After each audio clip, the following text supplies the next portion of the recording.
Hello and welcome to Knights of the Hobby Table. I'm your host Blake, here with my lovely and always amazing host, Oberon. How the fuck are you, brother?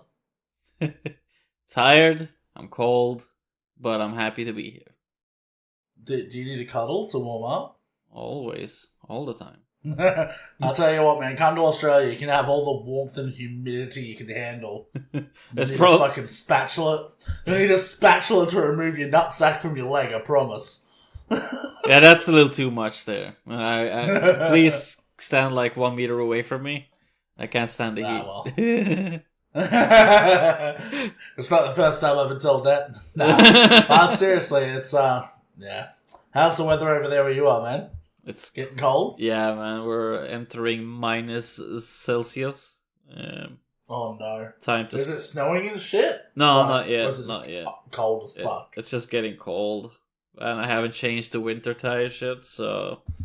It's gonna be rough. But what do your winter tires look like? Are they got like chains and shit on them, or no, not chains, but they have studs in them. So oh, like the rally cars. I get it. Yeah, I understand. Fucking man, it's right now. It's nighttime, and it's like 22 degrees and 87% humidity. Like it is just thick as soup, man. They reckon we're gonna flood again this year, so that's fun. Sydney and Melbourne have already copped it, so glad Aussies know how to swim, or we'd be fucked. Just don't swim into the ocean, because then the sharks will get you. Did you ever hear about in 2011 we got flooded here in Brisbane, and they actually found bull sharks in the mall? Did you hear about that? No, I didn't. Yeah, so like some of our shops, like in the central business district, they go down below street level. Like, Yeah. you know, you have up shops and down shops, you know what I mean, you've been in cities. Yeah. And it flooded so much that all that shit went under. And when they were going through, like once the floodwaters receded, they actually found bull sharks in some of the stores. Oh, like in our fucking malls, man. It's insane. And fucking last time we flooded, my buddy Justin, he works over on Moreton Island, so it's like just the other side of the bay from Brisbane. Yeah. And after floods, they get all sorts of shit washing up on their beach. And apparently they had like 5 dead animals wash up over like a week. Like there was a sheep and... Oh, I'm like, that's fucking brutal. Imagine trying to explain that to the tourists. Like, sorry about the corpses. It's been a thing. Oh my god. Oh. So Blake, what are we gonna do for this episode though? Well, I don't know. It's October. Do you know anything that we could talk about with October? Orks. Boys.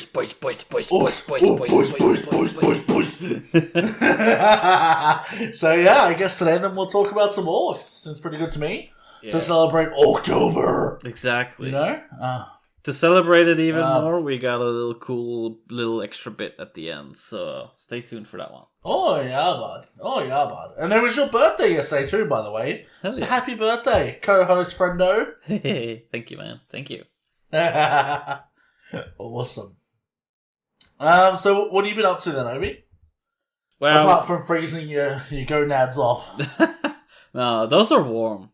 I get cupped. Oh. You know. What? Oh. No, well, I bought myself a lightsaber for my birthday. It arrived like a week before my birthday. And I've been spinning my saber a lot. A lot.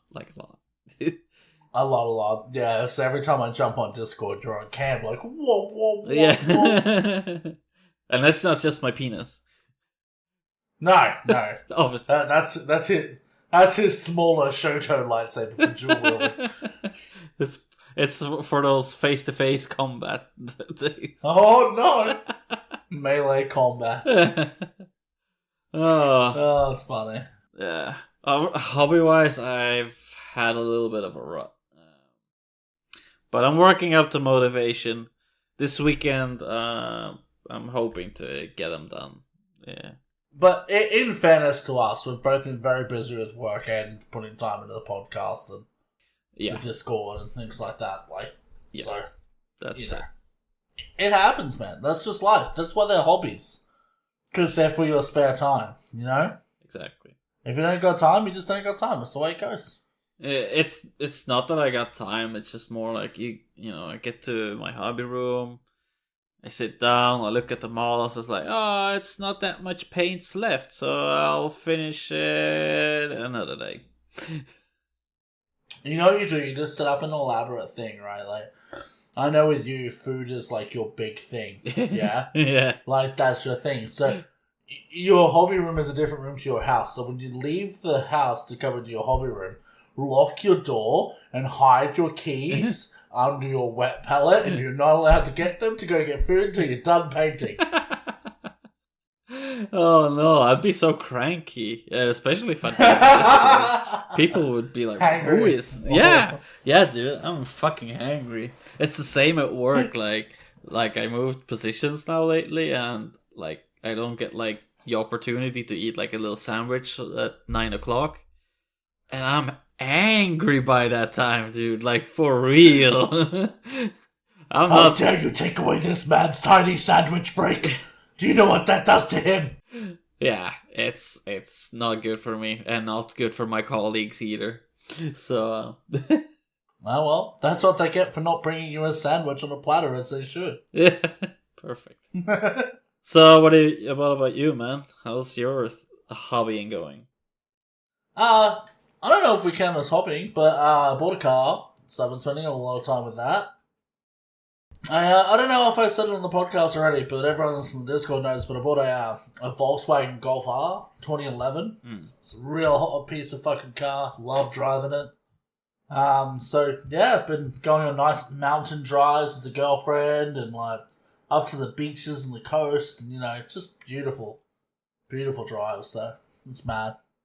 I also got a new guitar.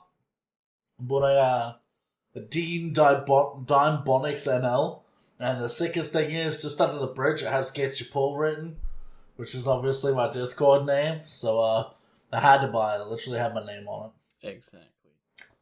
So, yeah. But yeah, I think we should get into the episode, eh? Yeah. And we always start these episodes with a quote. So today, we have an orc quote for you. Get 'em, boys! Daka, daka, daka! Wah! The orcs! Wah! That's by Rock God. Yeah. That's perfect. Yeah, that's my best orc voice. Yeah. It's a lovely quote as well. It kind of encompasses the orc words, English. Like, just them. Like, their whole ethos. Yeah. Like, they're just all about the daka daka, all about the war they're in, Exactly. So, that's what they do. What we're talking orcs. What exactly are these orcs, though? Well, I mean, if you've seen Lord of the Rings, think kind of like that, but bigger and green. More comically green. They're also called greenskins. They're basically a species of humanoids who possess physical features of both animals and fungi. Yeah. And they're really widespread across the entire Milky Way galaxy. Yeah, one might even say that they're the largest faction in all of 40k as well. Oh, do you reckon they are? Like, more than Tyranids and Necrons? Yeah, Necrons, I don't think they are that many. Like, I think there are probably more humans than Necrons, but they'll probably be rivaling Tyranids on the amount. I mean, every planet's a Necron planet, though. That's true. We're all slaves to the metal. You know it. Woohoo! Let's go, Imagine Dragons. That's no, that's not even metal. The look of judgment from you just then. Oh, that will burn into my soul forever. The look of disappointment, you mean? Imagine Dragons are not metal. We don't endorse them. Oh, but yeah, they're basically huge muscle-bound dudes. Just balls of pure anger. Who basically live for a big old fight And they're a type of fungus that grows and becomes sentient. Yeah. Like a sentient fungus, like. Yeah, exactly. I love that for You want to go from there? Yeah, dude. The fungus will grow into like some tiny Gretchens and Squigs, and they'll sort of like take care of the whole colony or the clan. Yeah. But at this point, it's basically just a funky colony, right? Like, Yeah, it's like a little garden almost. exactly. So they're like just like harvesting themselves basically, and they're growing. They'll be growing into bigger things across the years, and you know they all have like different purposes, like Squigs, for example. So, but eventually they'll grow up to be full-sized orcs. But full-sized orcs, there's also a little bit of a, the biggest orc is always the boss, and, Exactly. So, and that's if they make it that far. Like, it's just as likely that another bigger orc will eat them. Yeah. Like, or throw them in a wall, or they'll get shot. Like, but if they make it that far, they can. They turn into orcs, and then they graduate. Yeah. Hopefully they make it to war boss. Then there'll be huge walking masses of, pure death and decay. Exactly. And, like, the thing about orcs is, like, they're funny. They're, like, funny as fuck, but they're also monstrous and terrifying. Yeah. Like, we find them funny because we're not actually in the universe, but, like, yeah, I would not want to come across these if I was in the universe. Oh, no, man. At all. Exactly. Like, I've bought the Kill Team starter when they came out, the Orks versus the Veteran Guardsmen, the Kriegsmen. And if you put them together, dude, like, the Orks are humongous. Like, the boss knob is even bigger than the Custodes. It's like, yikes. And they're not... But they're not that big because they're armor plating. Like, their arms are the size of people's bodies. Yeah, exactly. Like, they're just monsters. Huge. So, yeah, it's pretty cool. So they're usually found in clans or tribes. With the biggest orc, they'll be a war boss generally. Yeah. Usually. Like, I'm sure there are orcs that follow, like, not a full war boss, but just, like, the biggest orc. Yeah. Because, like you said, the biggest orc is always in charge, but generally, they'll follow the war energy and they'll end up with a war boss. Yeah. So, what are the origin of the orcs then? Like, where did they come from? Okay, so around 60 million Terran years ago, there was a lot more going on in the universe when the Necron were still Necrontyr, that's the name. Yes. There was a ancient war going on, the war in heaven, basically, and the old ones basically created the orcs. So they're a biologically engineered species, and they were specifically made to fight the orcs, the Necrontyr. Yeah. So they seeded them, basically, right? Like, they went to a planet, they seeded the species there, and then it developed into the Krork, yeah? Exactly. And from there on, they've been you might even say devolved, because the Krork were they were kind of known to possess more ancient or more advanced technology than what they have available currently. Yeah. So my understanding with the Krorks and orcs in general, so the Krork are gone, they're now orcs, but basically it's they evolved to whatever the threat level is. Yeah. And after the Necrons went to sleep, and the only species that really stood anywhere near them toe-to-toe in the galaxy was the Eldari, but they sort of just stayed away. The Krork devolved because it just becomes civil war, basically. Yeah. When they're only fighting themselves, they just sort of just went, whatever, it's not... Yeah. It is what it is, you know. They want a good sort of front went feral.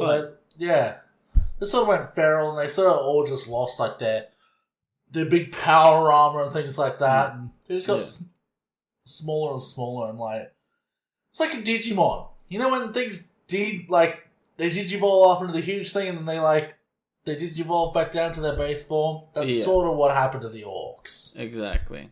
They're just a stripped down version. Not to say that they're still freaking scary. But like if Orks were around in the 41st millennium, like everyone would be fucked. Exactly, that's correct. Like they had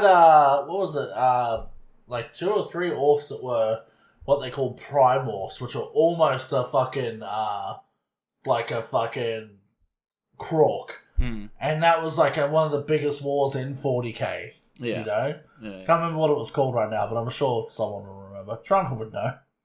Yeah. It's not in the art. It's I know what you're talking about, but I'm just having a hard time putting my finger down on which one. Yeah. We'll get to it. Somebody will put us in our place. Honestly, I don't care. Okay. The only Orks I care about are purple. They're not even there. No, you just don't know they're there. Uh-oh. But, so, along with the Orks, it's also believed that the Eldari were seeded by the Old Ones for the same reason. Yeah. But, whereas the Eldari were very much taken under the wings of the Old Ones, and sort of, coaxed and, looked after and guided for a while, the Orks were just left to do their own thing. So, I think that's sort of where you can see the difference in their morals almost from, you know? Yeah, I wonder where big old Mr. E got his inspiration from. No, but there were the old ones kind of. It's rumored that even the humans were seeded from the old ones. So. Oh really? There you go. I don't think it's anywhere set in paper, but it was rumored. Yeah. But yeah, ancient Krorks must have really advanced technology, and on average were much larger. In some cases, they were standing up to 12 meters tall, which is like, that's gigantic. That's larger than my building house. Size. Yeah. Yeah, that's like a 5-story building, man. It's huge. Yeah. I don't know. Massive. Big Arctic energy right there. Big D energy. Exactly. Now, Orks, they organize themselves into clans. Exactly. For the most part. Not all of them, but the ones that you'll see on the battlefield are generally organized into clans. They have 1, 2, 3, 4, 5, 6, 7 main clans. So we're just going to do a quick run through of those bad boys, just to sort of catch everyone up. Exactly. So I'll go first. The first one is the Bad Moons. They're the richest of all the Orks, and they've become, they have incredibly fast-growing teeth, and their main color is yellow. Now this sounds dumb, but basically Orks use their teeth as currency. So the Bad Moons, they grow way faster teeth, so they just have way more fucking money. Exactly. It's as simple as that.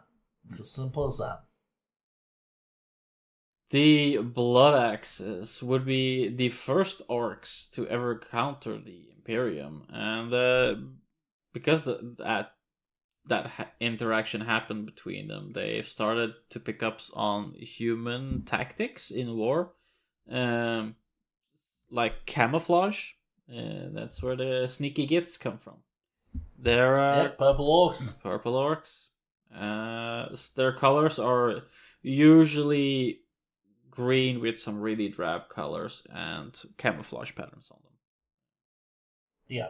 And no one's ever seen a purple Ork, that's why. Yeah.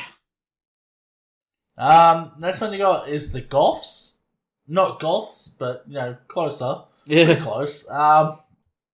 These guys are the largest and most aggressive of the Ork clans. They're known for being shock troopers, and their colours are black and white checkers. I guess they like to play chess. I mean, look, think about it. You're bored, you're waiting on the humans to arrive. Rip off a chest plate. Play some checkers. You know? Yeah, perfect. Easy. Cool. The next guys. Death Skulls. These guys, they're looters and they plunder. They tend to like borrow things that they think they seem to be useful to them. That kind of means that it's not really rare seeing these guys with, imperially looted gear like heavy supported tanks and lascans and whatever you could think of Imperium wise. Yeah. But they painted blue because, blue is a lucky color. Yeah, for Orks anyway.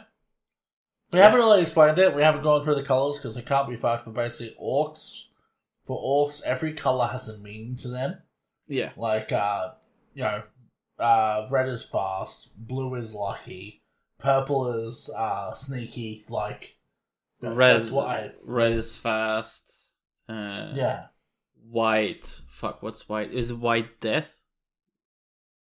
Not sure, but, that's just how it goes! So the Evil Sons. These guys are known for being fast and loud, just like I like my metal. They specialize in lightning warfare, and their colors are bright red and yellow.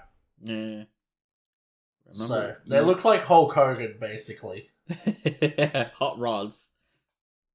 Exactly. These guys would also be heavy use on bikers and stuff.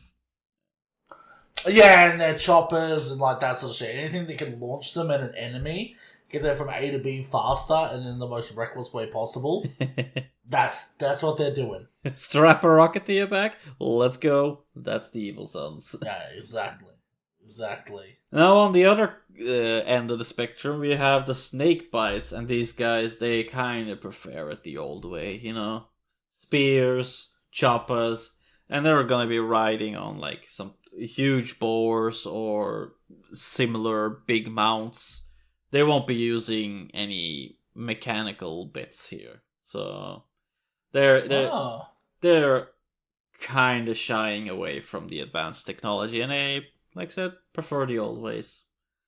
Are they like Amish orcs? Yeah, I guess so. Because these are the guys that have hair squeaks as well, and wouldn't be surprised that they have a beard squeak, perhaps. That's what I have, by the way. This isn't a real beard. It's actually just a creature. Yeah. That lives on my face. Attached on your chin. Yeah, exactly. That's why I stroke it all the time. We're just like, appease patting my little face friend. And the last one is the freebooters. Have you seen a pirate orc before? Because that's what these guys are. Our friend Matt has painted up a couple of pirate orcs, and yeah, I'm all in. Also, their favorite band is definitely Ailstorm. Yeah. That's what freebooters listen to. 100%. It's like Polly. He's been playing the new game, Shooters and I don't know what's it called. The new Orc game. Fuck, hold up. I'll let you know. I don't know. It doesn't say what it is. But yeah, he's been playing that, the new Orc game. Yeah, and there's a lot of metal in there. So I guess if it would be a freebooter, you'd be hearing pirate metal. Definitely. You would. 100%. Yeah, so there we go. A little fun fact for you to go with this one. We kind of mentioned it earlier. Orcs, they use teeth as currency to pay for things. So a tooth will probably get you like a squig pie and a tankard of fungus beer, Because they also... What else does the man need? Right, exactly. What else do you need? I'd give a tooth for that. Yeah. For the record, the game is Shooters, Blood, and Teeth. Ah, there we go. It's cool. There we go. While a bag of teeth could buy you a cheap war buggy. So that's, kind of handy. It sounds like a lot of teeth until you realize that they remove the teeth of their enemies. Yeah. Yeah. And teeth also have, like, different values. Like, a human tooth will have less value than a big old orc tooth. So, like, if they got, like, a massive Tyrannid, right, and, like, knocked his fucking teeth out, and they're, like, the size of an arm. Yeah. Do you reckon that's a really expensive tooth? Probably yes, but, it's not really an orc teeth, so it's not, I don't know. Because some orcs also, like, plate their teeth with metal, so... Yeah, the iron jaw thing. Yeah. That's cool. That could improve the price of your teeth a little bit. Yeah. Exactly. So a little bit of lore specific section regarding the Orktober sector. In the 41st millennium, the Imperium had a new and powerful enemy, Hive Fleet Leviathan. As the swarm rampaged throughout the southern plane of the galaxy, Inquisitor Cryptman looked for an answer to the Tyrannid fleet. The Orc Empire of Octarius was the obvious solution, with Cryptman's goals to kill two birds with one stone. Somehow he got a hold of a couple of cheese deals and planted it so the Hive fleet would be attracted towards the Octarius sector. You want to get it from there, Herbs? Yeah. So what means is, when orcs fight things, they'll get stronger and they'll sort of adapt to the enemy, and they'll evolve according to what the enemy has. So going on with the Tyrannids, they also do this kind of thing. They adapt and they learn from their mistakes and they improve their biomorphs. And since orcs are a fungus, they'll grow eventually. They'll just infinitely grow. It's really hard to get rid of orcs. They'll just keep on growing. The Tyrannids, they'll eat up the dead orcs, and they'll have the biomass create more Tyrannids. So what essentially is that they're locked into eternal combat, basically. Yeah. So the Tyrannids, they just eat and they beef up, send stronger creatures. The orcs, they adapt to that, so they get bigger, stronger, better weapons. And, they just one-up each other all the time. It's like that cartoon, It's like they pull out like a little pea shooter, and the other guy pulls out like a little handgun, and he pulls out like a machine gun, and he pulls out a bazooka, and, back and forth like this. Yeah, so it's an arms race, but it's not just an arms race, it's a biomechanical arm race as well. Yeah. Because, like, the thing about orcs, as far as I understand, with their brains, is, like, they sort of unlock a new level as they develop. So there might be an orc who, like, doesn't know how to build a certain weapon, right? Mm. And then he'll kill an enemy, and there's, like, a thing that just unlocks in his brain, and then all of a sudden he'll go, I know how to kill that. And then, he'll teach the other orcs around, and then all of a sudden they have these new fucking guns that are, like, developed to a certain level that do a certain thing. And it's just wild the way the orcs work, but putting two regenerative enemies against each other, fucking terrible idea. Terrible idea. Yeah, so what's happening in the Octarius sector is still up for... the victor is still undecided on that one. But it's gonna be a real hard nut to crack when somebody does get up the victor there, because the Imperium is not prepared for what's gonna come out of there. I reckon the Tyranids are gonna go away with their tail between their legs. And there is going to be an almighty fucking beefcake of an orc. Just like the biggest chungus you can picture. Yeah. The whole ass world. He's gonna be there, and he's gonna be that big old war boss. Yep. That's what I reckon. It'll be interesting to see if they actually push the story a little further on this one soon. Well, it is interesting, because, like, when I started Warhammer, it was always stagnant. Yeah. Because back then it was just a setting. It wasn't a thing with an evolving plot line going forward. Very much. Like, you'd get little stuff like, oh, the Tyranids attacked McCrag. But it's like, it's not the same as it is now with the date pushing forward heaps. Yeah. And, like, so even though they attacked McCrag, because Ultramarines are poster boys. They just basically push them back. It's like, oh, it's the first planet to ever survive the Tyranid attack.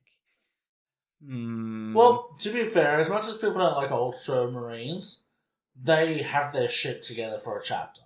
True. Like, if anyone was going to be able to do it, it's them, because they're not infighting, they're not struggling against vampirism, they're not struggling to hide that half of their guys are heretics, they're not struggling with fleas, you know, they have their shit sorted.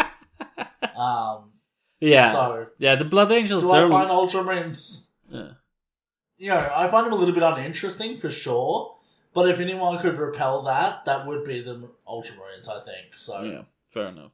Yeah, I think the Blood Angels, for example, they're like locked on the other side of the Sigurdric's Maledictum as well, so they're like kind of cut off from the rest of the Imperium. Have you read The Devastation of Baal? Not read, but I listened to the audiobook, so yes. Oh, that's what I meant, that was fucking... They gave it a good shot, but there's just not enough of them. Yeah, exactly. You know, whereas the Ultramarines, they were so much more organised and ready for it. Yeah. To a degree. They're just better at accruing... resources. Yeah. And just getting ready for shit, because they just have it at hand, and that's what Gilliman was good at as a Primarch, so it's the reason that's what they're good at. Yeah. You know? Exactly. I think the Blood Angels are way cooler, but, you know, they all have their thing. Yeah. They don't... Anyway. They're not howling at the night, that's for sure. Exactly. So I thought we'd do some pros and cons of starting an Orc army, as we always do when we do a little army zoom in. What do you reckon, Obes? Yeah, definitely. Alright, well, I'll start with the first pro. They have a really distinctive look on the tabletop with some very nice models. So, probably 3 or 4 years ago, not as many nice models. These days, there's some really cool shit coming out. Like the new Gazgul Thraka they redid. And just like a few of the ones that came out with the Octarius box. The Beast Snaggers. The Beast Snaggers. They all look really nice. They're very good looking models. They're like Age of Sigmar levels of cool. Yeah, definitely. Because I've said it before and I'll say it again, I think Age of Sigmar models are usually a bit nicer than 40k. But the Orc models are definitely on the verge of being as cool. I think so. I think so too. And they're really cool, and nothing looks like them. Because everything's grim dark in 40k, but these guys are bright fucking green, man. And that's cool as. Yeah. It's green is as a pro in this list that we made.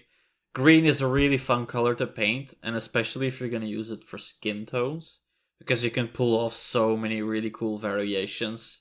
And yeah. Well, yeah, you can have a grimdark green, which is like an olive drab, right? You can make it as grody as you want. Or you can have it to the point where it has neon yellow for highlights, and it looks like it's Predator's blood. Yeah. There's so many different greens that you can toy with, and different, permutations. You know, you could have it be, a really dark green in the recesses, but then really neon green on the highlights, and it looks like a bit of jade, you know? Yeah. There's a lot you can do with it. So I think that's a real perk, and honestly, it's made me want to paint them before. So... Yeah. I have some for my kid, and I kind of enjoy painting them, for real. They're really cool to paint. Even the older models, for that matter. Yeah. Exactly. Fuck yeah. The other good thing is, too, because of the ramshackle nature of the Orcs vehicles and loadouts, the kit bashing possibilities are just fucking unending, man. You can do anything. You know how you were saying, they're looting Imperial ships and things like that? Yeah. Man, get yourself a fucking Tau Hammerhead and, orc it. Yeah. Make it orky. Why not? You know, I was seeing, they just do lots of shit. There's that really cool, kit bash thing where it's 4 bits of a rhino, or a whole bunch of bits of a rhino, all being carried by a different orc, and they're pretending to be a tank. Yeah, I love that one. And it's that sort of shit can be done. You know, I've seen people, get Tonka trucks and they just kit bash orcs into them. And it's like, I don't know how you're going to use that on a tabletop, but like, cool, man. Yeah. That's fucking awesome. If it gets you going creatively, then I support it. Yeah, you know? I think the Orks are definitely one of the easier armies to just grab a kit, slap some Orks on it, slap some Orky symbols on the sides, and you can go, man. It's really awesome and good inspiration. Because I think a lot of the times when you kit bash something, even if you're like, oh, that'd be fun, people are always going to ask why. Like, why is that Space Marine on a stripper pole? You know, why is that Eldari riding a surfboard? But with an orc, the answer is always because it's an orc. There's no, it's like, that's an orc. He's doing orc things. He wanted to surf over to that enemy and cut his head off. You know what? That makes sense to me. Cool. Like, no one would question that. So, yeah, it's good shit. Yeah, total freedom when doing modeling with orcs. Completely agree. Yeah. On the tabletop, you have really kind of a lot of different ways you can approach playing an orc army. The most viable one was, before all the nerfs and whatever Arm of Contempt came, was playing Speedwa. So you just send a load of bikes, you have some planes. It'll be a real orky fun party with lots of metal machinery crushing your enemy. And they were really good at it.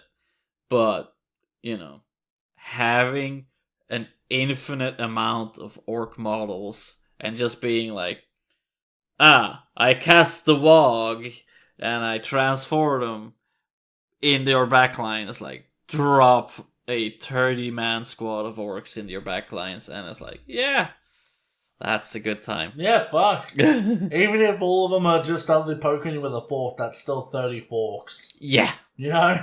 30 forks, and they have lots of attacks. They'll mush things up anyway, even with their forks.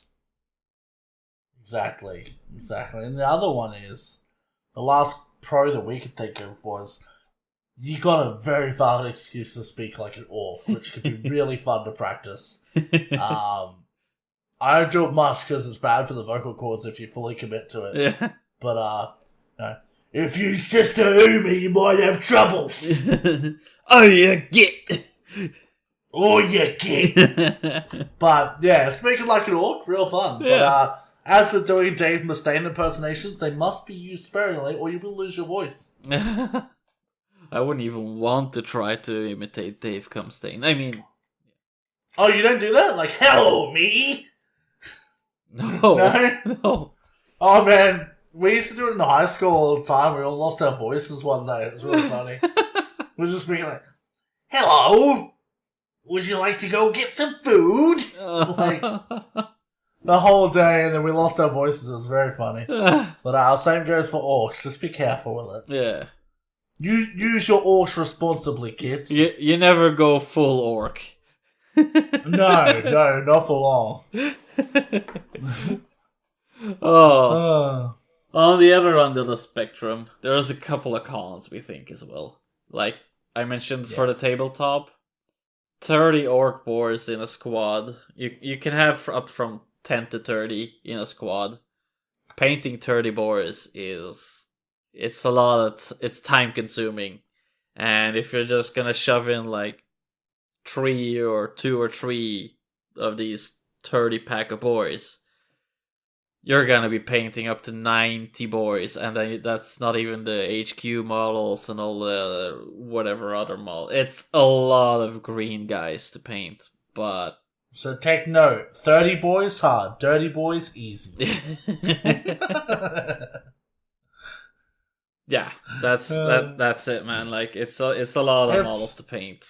You get that problem with any horde army, really, though, don't you? Like, yeah, but Tyranids, on the other guards. hand, like for example, like somebody else got like gifted a Tyranid model, but like Tyranids are the perfect models to dry brush, for example, because there's the skin is all the ridges there and the armor plating on the top. It just lends them really good to dry brushing. Yeah, Tyranids are especially Tormagor's, very quick to paint. Yeah. Like, I've done a couple of Bevins for him. I did, like, a dark purple fucking base coat, and then I did a quick wash of it, of Druchii Violet, and then I did, like, a Screamer Pink as a dry brush on the high point, like, from the top where the light would be for the dry points, and then I did, like Screamer Pink mixed with a bit of neon so it's a little bit brighter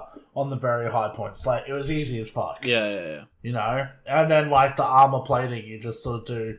You can even dry brush if you wanted. I just did basic edge works with lines. Yeah. So easy. Yeah. So, yeah, but Orks have a bit more to them. You got armor plates and potentially checkers if you're doing goths and things like that. That, and, like, they have clothes on and skin tones. Like, skin tones, if you're not used to painting skin tones, it'll be kind of hard to paint it convincingly. What I use is for example, Orc flesh as a base coat, and then use the contrast paint, Orc flesh. And then that just seeps in the recess, and then just add the highlight with Orc flesh back again, and it's pretty convincing with that one. But it's not an easy one to do it really well. And I think that's a really good place to start with it too, because if you wanted to darken it up, you could continue from there. Yeah. But if you wanted it to be a more yellowy tone, you could also go from there as well. So I think that's a really good place to start. Though. Yeah, it's the perfect way, because you can add more highlights and you can add more shadows if you want it. Exactly. And if you're doing checkers, guys, just think about getting some really thin plastic and cutting yourself out some checkers as a stencil. Then you can just put them over the white part and just sort of get like an old dry brush and just stipple the black on. And then what's going to happen then, once you've got those shapes, you can line them in with a brush a lot easier. You know, you got that sort of outline. I reckon that would be the way to go. That's how I would do it. Yeah, I think the plastic is a good idea. I would probably just use the plastic to like guide a line, or like a piece of paint, like paint like the Tamiya paint. Just paint like a line and do different lines and just, you know. Yeah. You can work your way out with that. You'll figure it out. You're smart people. You listen to our podcast. Yeah. Our listeners are always smart. Listen to our podcast. Exactly. Cool. But yeah, cool. Yeah, look, the other one is a lot of the older Orc kits have not aged well. The newer kits are amazing, but man, I got some kits in my bits bag which are just an Orc with his left arm at 90 degrees holding a pistol, and his right arm sort of like up a bit higher at 90 degrees holding an axe. Yeah. They look like dog shit. They really do, and like, I'm glad they've redone a lot of these models lately, but take your fucking time, James Workshop. Like, I love that they do, like, model release schedules and things like that, but, like, before we go fucking ham to the wall, I think we should be refreshing the basic troops that look like dog shit still. Yeah, instead of releasing yet another line of, say, Space Marines. The Tyranid Tormagorns, like their basic guys, I think they're Tormagorns, they have a fucking mold line in the center of their face. That's not acceptable in 2022, man. Yeah. It's just not. Like, maybe it's because I've used a lot of Bandai kits and I'm spoiled by that, but like, if you're ever going to figure out how to undergate something or like, whatever, do it on the fucking face that everyone looks at. Yeah. You don't do it on Space Marines' faces, you at least do it on the side of their heads. Like, don't do it in the middle, man. That's hard. Yeah. Very silly. So, and like, I think that, you know, our Eldari kits, I know they're just getting redone, but like, come on. 30 years is a long time to have the same fucking models there, man. Yep. Like, before you focus on putting another Space Marine Lieutenant, whatever, fix just your core boxes of shit. So, like, you know, your tactical squads, they look good now because you have fucking Primaris rates. Good work. You know, give us some true scale Terminators, please and thank you. Primaris you know, Terminators, like, they're coming. You know it. I need it. Are they? I hope so. Yeah. But, like, you know, fix our Eldari, fix our fucking, like, Tyranids, like, all that shit, get it going. They're working their way through it, but it's taking a very long time. Yeah. Like, the Necrons got a huge revamp in the ninth edition. But the Catan, the Nightbringer, and the Deceiver, they're still resin kits. They're still the failcast, and it's terrible to work I just don't think there's any reason to have resin still. No. There's just not. I understand that molds are very expensive to make, but GW for years has been earning hand over fist more and more and more money over what they were. Mm. You can't tell me they haven't made enough money to just sort that and future-proof themselves. Yeah. Yeah, like the shit I've seen you go through with those Dark Angels for Mitzen is fucking horrible. Yeah, they don't even match together. And like the detail on them, sure, it's great, but it doesn't fit together, and that's a problem, man. You're not supposed to bridge a 1 centimeter gap on armor panels. That's not acceptable. I wouldn't care if the resin was okay, it's hard to work with, you can't strip it and that. As long as it at least lined up, like the spears and shit were straight. Yeah. And like, Yeah. But it's just not. It's always wobbly bullshit, and that's not acceptable. Yeah. I'll take a computer model over that any day, thank you. Yeah, I actually enjoyed making the metal models, even though it's a bitch on your tools, because you're not going to be using a regular hobby knife on pewter models, for example. But I do. You can, but I used a file. I filed off the mold lines, and it was an interesting challenge, that's for sure. You want to do the next one, Obi? Of course. Again, one for the tabletop. Like we mentioned, 30 orc boys in a squad. I hope you have big ass hands to carry all the buckets of dice you're going to be throwing. Yeah, you had better have big fuck off orc hands if you're going to play orcs. Exactly, man. Like, I don't even think you need hands anymore at some points. Just use a bucket filled with dice and throw it on the table, and just. Have you ever seen those foam Incredible Hulk fists? Yeah. You need those, but open. Yeah. Exactly. Except for melee attacks for them, I think they have 2 attacks base. If they're in wall, they get an extra attack. The knob gets an extra attack. If they're charging, they get an extra attack. Like, there's so many rules that will add another attack to your orcs, and you're gonna be starting off with close to 60 dice, 70, 80, 90 maybe even dice for one squad. That's insane. Yeah. And the worst is that usually they're hitting on 4s. So yeah, you're losing about 60% of your dice throws in the first throw. Yeah. It's insane. The good thing is, if you're playing with your friends or in your garage, you can get a dice roll generator on your phone. Yeah. And that's how I do it, but I think if you're playing official games or like at hobby stores and that, they would expect you to use actual dice. Yeah, exactly. Apps can be rigged, dice cannot. Unless they're weighted. But that's a lot of waiting to do. Yeah. Hold up, let me grab out my fucking 5-liter ice cream bucket of weighted dice. Yeah. Oh. But yeah, so the other one is they're a horde army. So you aren't going to have, if you aren't going like a full vehicle thing, you're just going to have a lot of models. A lot. A lot of painting, a lot of basing, a lot of all of it. Which can be fun, but it's also laborious. We all have limited time. Sometimes they're just a lot. It's a lot.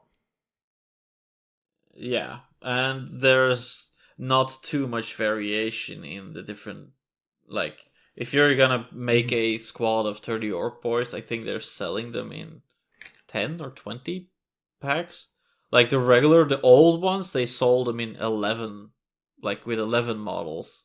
And it's like, okay, Oh, so really? you need to buy 3 boxes of the same derpy looking boys to make a full unit. It's like, oh. And I'm like, I kind of don't really like having repetitive models.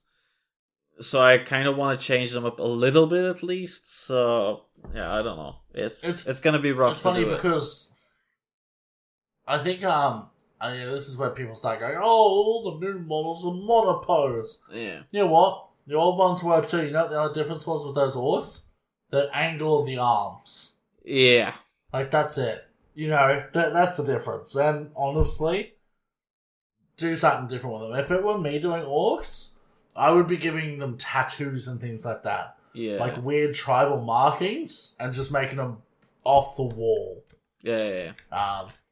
Just so then, like, this model might be the same as that model, but this one's got skulls hanging off him and tattoos on his face and like things like that. Yeah, I think that's how I'd do it. Yeah. Exactly. Yeah. Yeah, there's still Cool. there's still options to make it interesting and not look like, oh, that's exactly the same pose model. You just painted it in different colors. Like, that's a good way to differentiate your squads as well, for example. Like, paint 10 guys with yellow clothes and 10 guys with red, and then, you know. Yep. So that's what I've done with my Stormcast Eternals. So they're all gold, but their pauldrons have different accent colours. Oh, yeah. So my main guys that are melees, like that came with my first box set, they all got big hammers. They're all dark blue. But any of my guys that use range combat, they're all like emerald green on the pauldrons there, instead of the blue. Hell yeah. And my commanders are regal purple.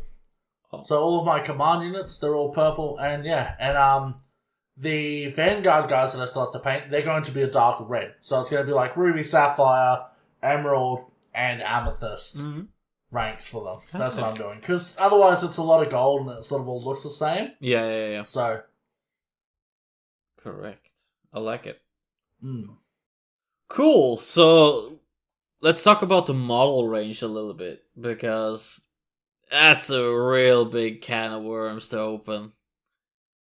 Just quickly though, we're not doing tabletop talk for it today, because me and Obi, neither of us have played them on tabletop. No. I barely even play tabletop, and we would just be talking out of our arse. Yeah. So there are better people in the Discord and better people to talk to find out about the tabletop capabilities of them. We can just tell you, they're a horde army. Learn how to play a horde army, learn how to play orcs. Yeah. That's what I know. Yeah. If you want some good suggestions, I would suggest talking to Merc Girl Emma, for example. She's played orcs for us. The Crumpin' Queen. She's played orcs for a huge amount of time, and she has probably one of the biggest collections I've ever seen of orcs. Yeah. Hundreds of them. I think she's up in like 550-ish range models. It's insane. It's mental. We were going to have her on for this episode, but I think we all just got a bit busy to organise it, to be honest. Yeah, exactly. But if you hear this, Emma, you're still the Crumpin' Queen. We can still talk about orcs anytime. You hit us up. Exactly. Cool. But yeah, sorry, continue, Obi. Yeah, the model range. You're gonna be in good luck here, because all the kits available on GW's website are orc model kits. It's amazing. You can use all of them. That is true. You can just take a rhino, convert it up, cut some armor panels, weld another plate on it, put some rivets here and there, a little orc symbol here and there. Boom! That's an orc vehicle. That awesome Redemptor Dreadnought. Fucking put some extra shit on, make it look orky. He's a killer can. Yeah, exactly. Is that what they call them? Killer cans? Yeah, they're killer cans. Yeah, there you go. Yeah. Thank you, Tacticus.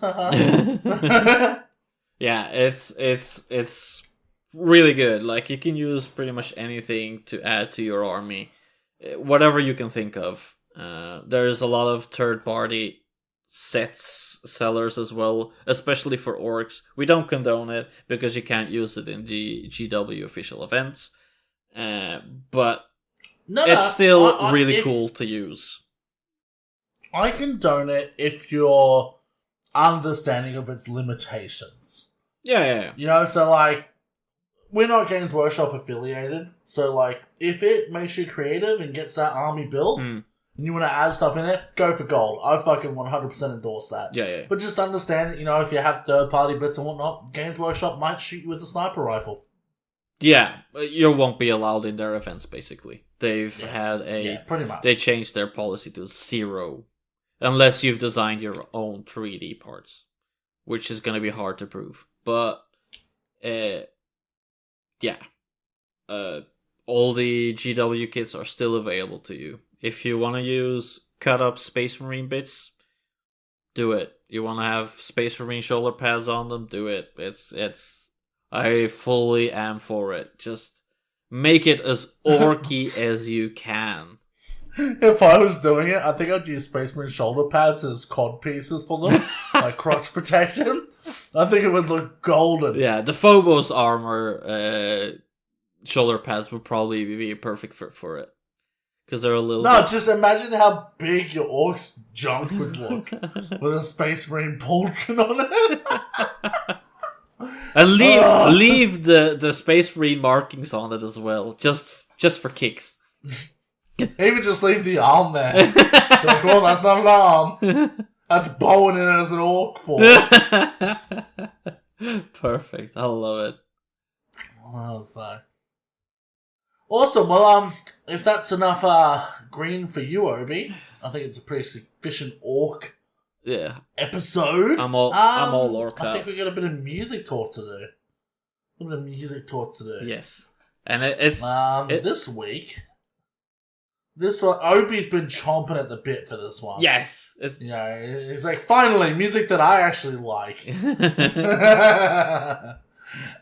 So this week, we are reviewing an album called Evidence of Immortality by a band called Conan. Yes. Now, anyone that watches Obi on camera knows that he always wears a Conan or a sleep shirt. That's what he wears. Usually, yes. So,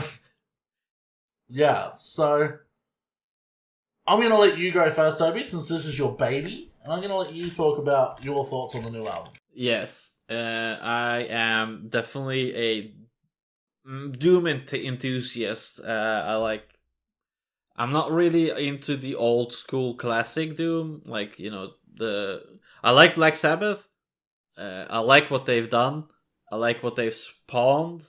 There's just that little generational gap between the Doom that came after and the Doom that's now that I'm not that much into, so I'm more of I'm a massive Sabbath fan. Yeah, massive Sabbath fan. So I'm more into the more modern Doom stuff, which is, for example, Conan, Sleep, Slowmatics, whatever you can ramble.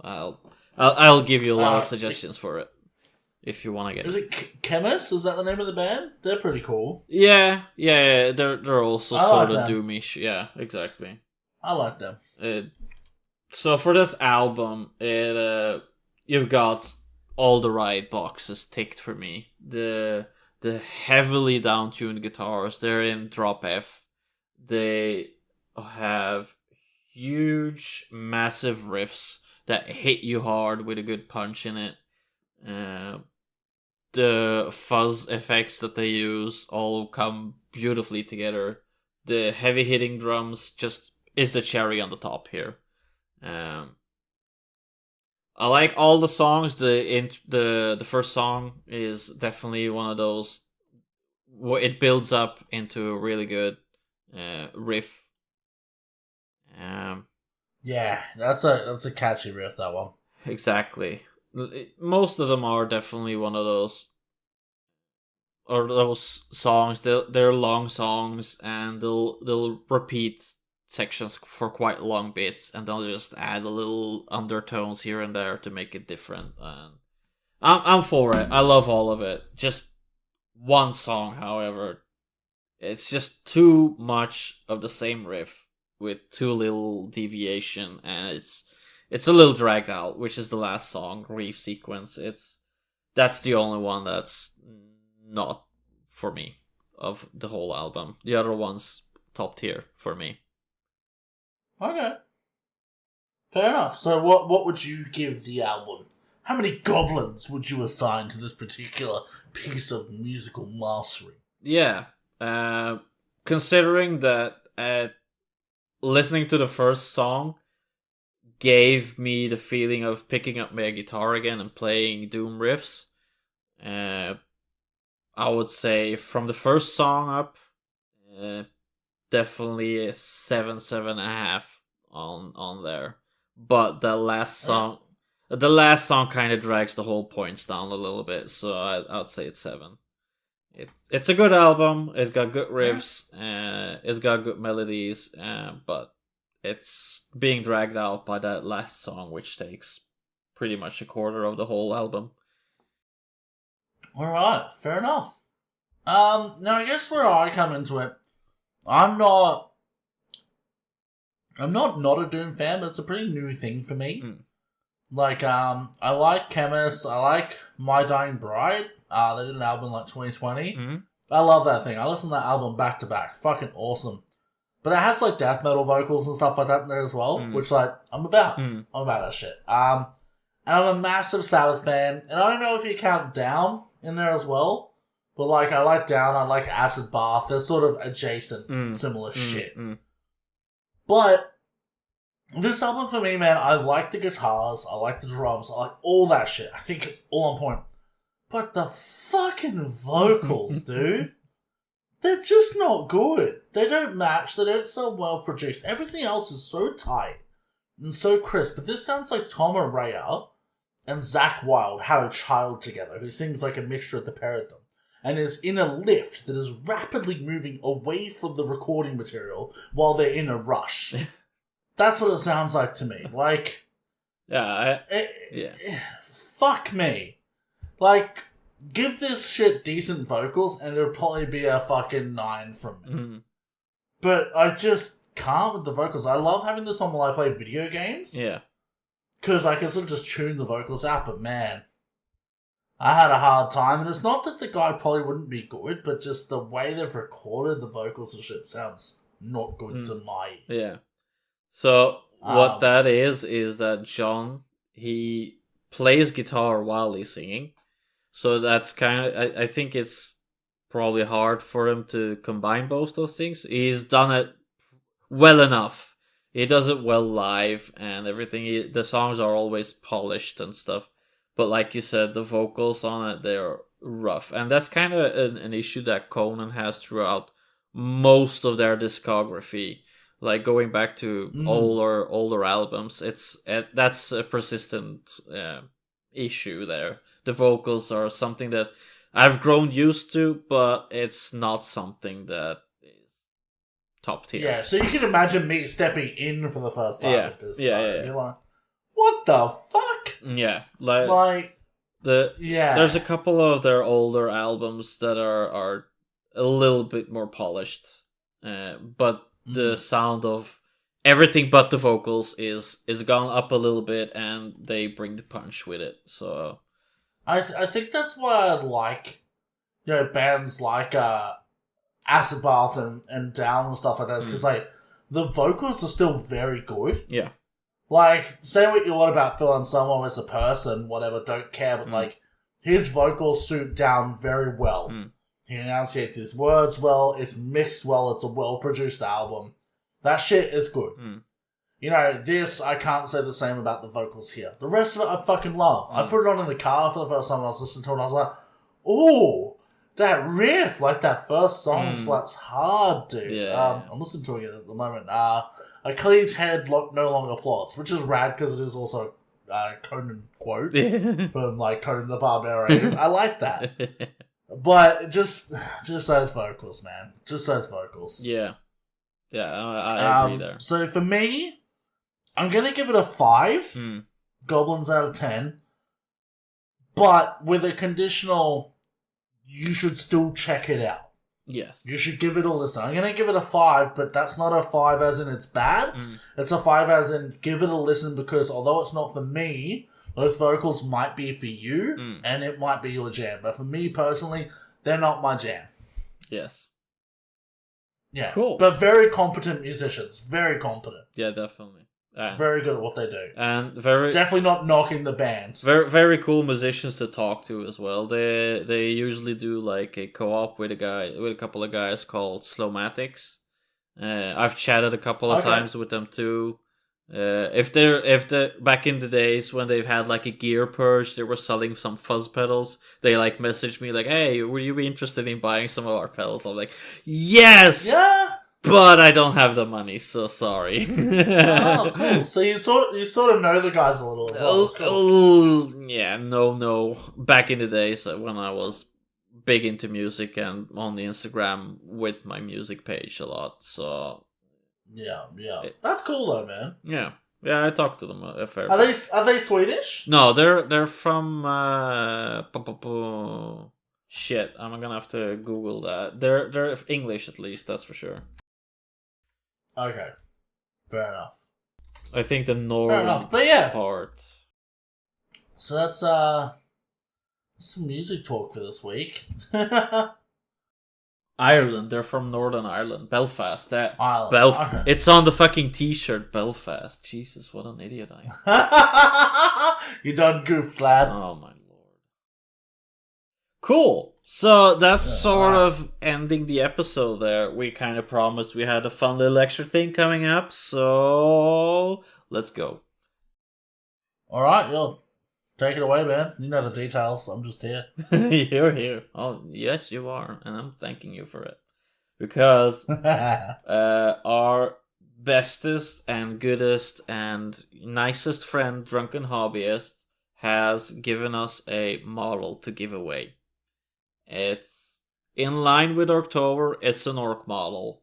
So this model, though, it's an AOS model. So it might not be for everybody, but it's still a super cool orc model, and I think it'll be easily convertible to a 40k model anyway. Good gun on his hand, he's an orc. Yeah, exactly. Yeah. Just slap a gun in there instead of a big-ass sword. It's good.